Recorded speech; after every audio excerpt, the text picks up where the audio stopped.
গোপালগঞ্জের কাশিয়ানীতে গণসংযোগ ও কর্মী সভা করেছেন গোপালগঞ্জ জেলা বিএনপির সাবেক সভাপতি ও সাবেক এমপি এম.এইচ. খান মঞ্জু। গোপালগঞ্জ প্রতিনিধি জানান, শনিবার বিকেলে কাশিয়ানী উপজেলায় বিভিন্ন হাটবাজারে ঘুরে ঘুরে গণসংযোগ শেষে হাতিয়াড়া ইউনিয়নের হাতিয়াড়া উচ্চ বিদ্যালয় মাঠ প্রাঙ্গণে এক কর্মী সভা অনুষ্ঠিত হয়।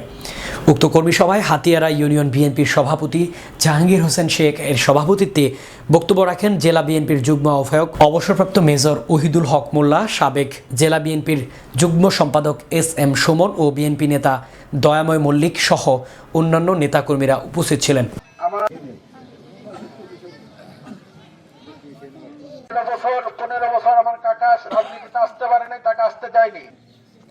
আজ অনেক দিন পরে আপনাদের কাছে আসতে পেরেছি।